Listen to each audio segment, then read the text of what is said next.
हा आहे आशिष सलादे आणि तो म्हणतोय की पाण्याच्या ठिकाण नको निवड का नाकाचे लवडे लागले माझ्या. आणि हा आहे अमर रोकडे. आज आहे संडे आणि फिरायला कुठेतरी जायचंय, पण आशिष भाऊ पहिलेच बोलले पाण्याच्या ठिकाणी नाही जायचं. आता शब्द टाळू कसं काय शकतो ना. वेलकम टू काळ मांडवी. इथे पाणी खूप खोल आहे हा, तर लाईफ जॅकेट तर नक्की घ्यावं. आणि त्यातल्या त्यात पोहता येतं का तुला? नाही येत भाऊ यांना पोहता. 150 रुपये पर आवरनी इकडे लाईफ जॅकेट तर भेटतात, पण प्रॉब्लेम तो थोडी आहे. प्रॉब्लेम हा आहे की ते पैसे ऑनलाईन आहेत आणि इकडे रेंज नाही आहे.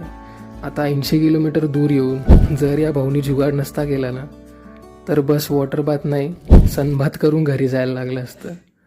पण ठीक आहे, all is well if it ends well.